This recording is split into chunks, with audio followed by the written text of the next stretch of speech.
Come in. Hi, I'm Cameron Goodfellow. I'm here for the interview. Hi there. Nice to meet It's you. good to meet you. Are you still okay to meet today? Today's fine. Come on in. Great. Can I take a seat? Yes, please. Okay. How are you today? I'm doing great. How are you? Good. Did you find us okay? I did, yes. Good. And so tell me a little bit about yourself. Well, as I mentioned, my name is Cameron Goodfellow, and I'm in my 4th year of studying entrepreneurship at UVU. I've learned lots of skills along the way, but one skill I feel like I've mastered is working in Excel. Once I get my degree, I would love to open a coffee shop somewhere here in Utah. And I was inspired by that idea because I love coffee and I love working around people. Plus the atmosphere in coffee shops is just so enjoyable. I feel like it'll be a great place to build and pursue my career. Nice. That sounds good. Tell me about a time you showed initiative. Well, at my old job, I worked with people with disabilities. We had a summer program and one of our leads had to quit, and it was in the midst of a bunch of chaos in our program, just with how many kids we had and how short-staffed we were. And I took the initiative to take place as lead, and I led our group and helped piece things back together. Nice. And what prompted you to get started? What were the results? Well, I just saw a need in our company, and I'm just there to help. So Nice. Good. What do you feel you have to offer above the average employee when it comes to accomplishing your daily responsibilities and goals? yeah, I have really high expectations for myself, and I feel like that plays a big role in how I work. I feel like a lot of people will get by doing the bare minimum, but I really believe that, if you're going to go to work, you should do your best in everything you do. And yeah, I used to work at a diner as a host, and anytime I would have any free time, I would be moving, cleaning, helping servers, asking the managers if they needed any help. And yeah, so I feel like I go that extra mile that the average employee might not. That's a good example, thanks. Every sales organization subscribes to a certain sales model. Can you describe to me your most recent sales model? Yeah, so it was actually a great sales model that they were using. It's the acronym AMPOC. I don't know if you've heard of it. I'm sure you have. It's pretty popular, but it stands for approach, needs identification, presentation, overcoming objections, and then close. And it's great. Good. What do you feel is the most important step in the sales model? I'm glad you asked. I would say definitely the most important section of that is the needs identification. That's where you are asking the customers questions, filling their needs, finding out how you can help them, and finding a way to see how your products and your services can benefit them and their company. Helping your customer is always the goal. Yes. And what about the least important? I would say the presentation. That's usually the shortest amount of time you should be spending on the whole AMPOC process. It's just kind of letting the customer know how you can help.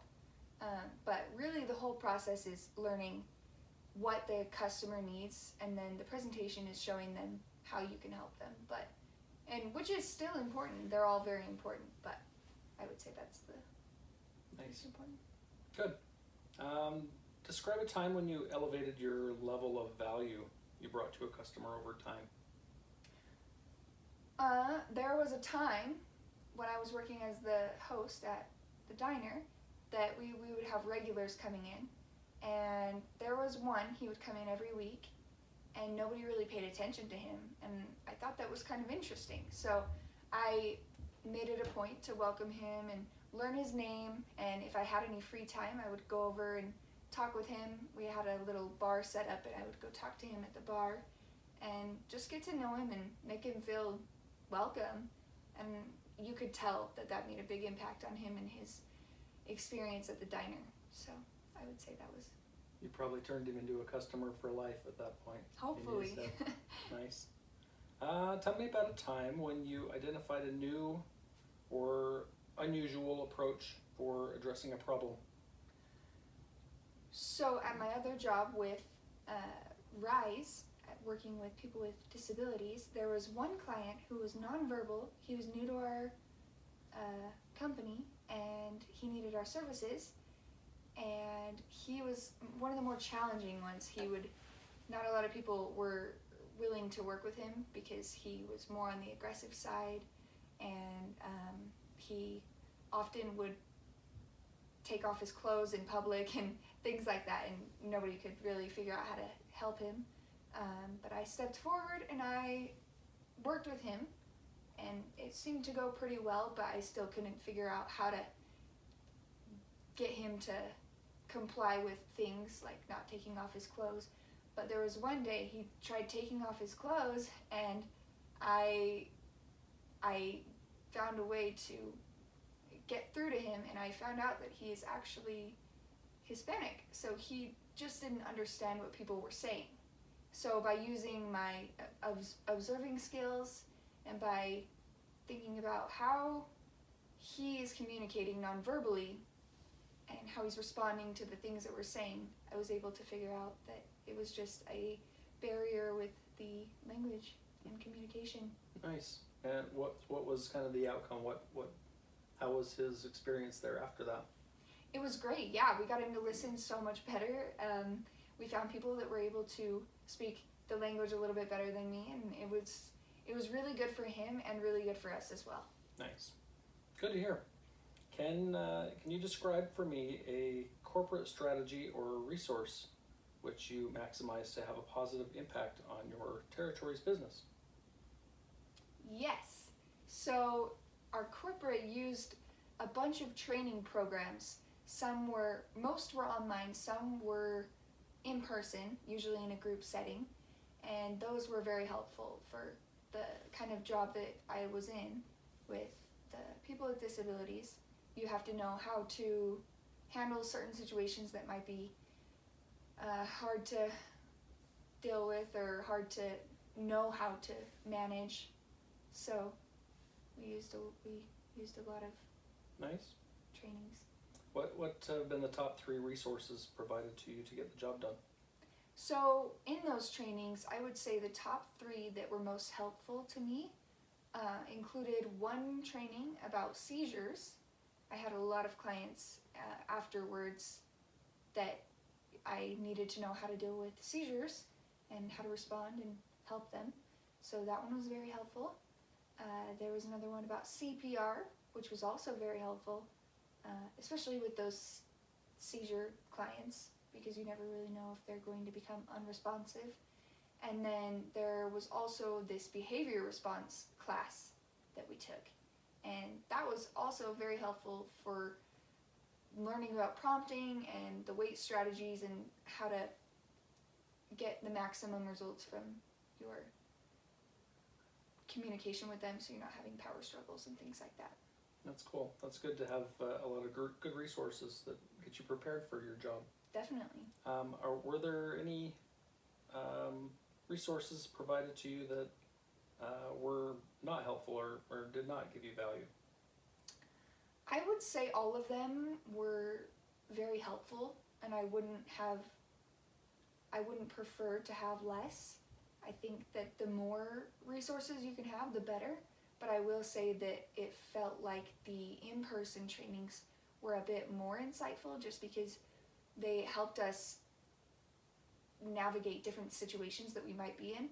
And I feel like that wasn't really structured like that over the online classes, because it was just a video.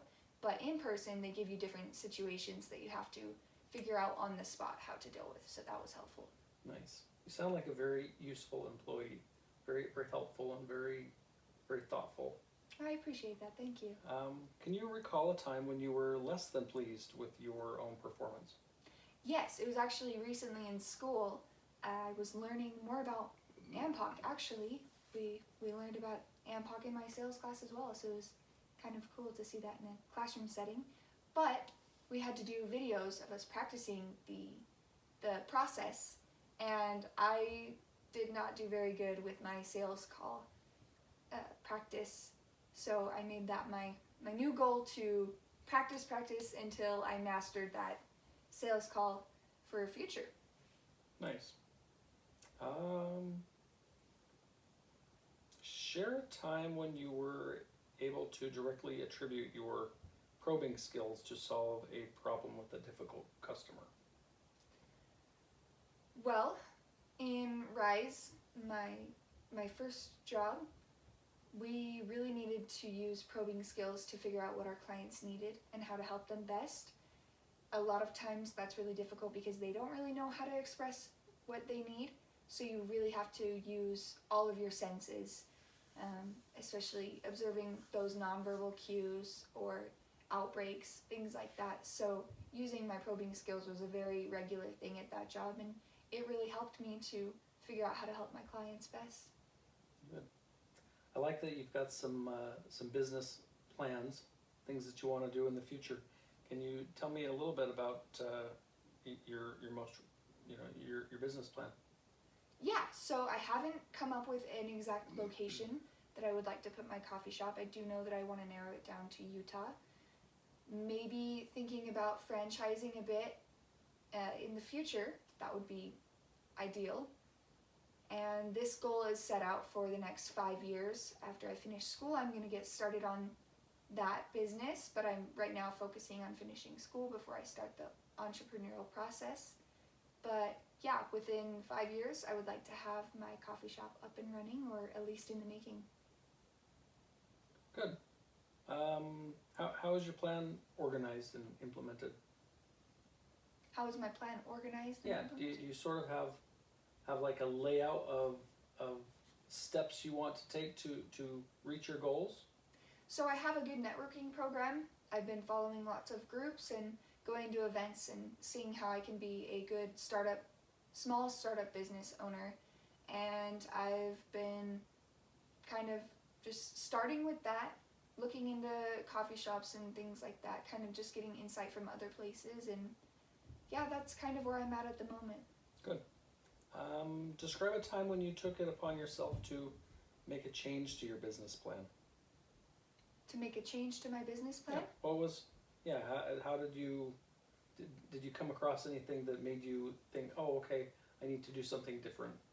Yeah, so, I mean, my time frame was a bit off. I kind of was thinking about starting it while doing school, but that didn't really work, so I did change up my business plan as far as timing goes and made it more realistic for my future. And yeah, I would say that that's about the only change I've made recently towards it. School's important. Get through school first. Yeah. Describe your level of competitiveness. I would say I am not overly competitive, but I am a good amount of competitive in the sense that I like to be competitive about teamwork, which is kind of a confusing concept, but I think that being competitive by yourself isn't really doing much benefit towards you or your business, and it's really all about teamwork. That's a really good answer.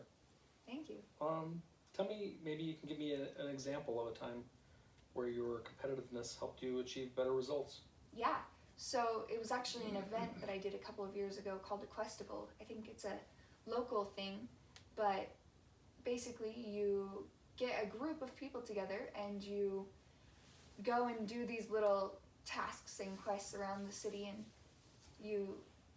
it's a competition, and I took it upon myself to step up as a leader and help our team kind of organize, and we each separated things out and made some teamwork strategies and kind of shared the workload and each task, and it really helped make us more fast and efficient, and it rose our overall competitiveness as a group, which I think was very beneficial.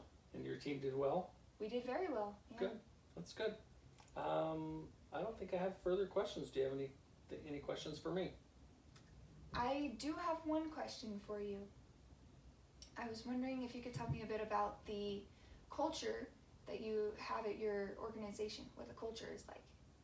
Yeah, that's a good one because we have been very careful and proactive in making sure that we have a very safe and fun and open culture. We want to make sure everybody is very respectful to one another, and you know, these days it's super important to be diverse and make sure that you are open and welcoming to anybody, and that we, you know, live and breathe that culture. We don't want it to be something that we just say. We want it to be something that's who we are, and we want our employees to feel that and know that they are safe. So, yeah, we're very much into that, and that's I appreciate that interest. That's great. That sounds like an amazing culture that you guys have built for your organization, and it sounds like a great working environment. Yeah, it is. Works good for us. That's good. Well, thanks for coming in. Thank you for having me and for the interview. I really appreciate it. It was good Yes. to meet you. Okay. Okay. Take thanks. care. Bye-bye.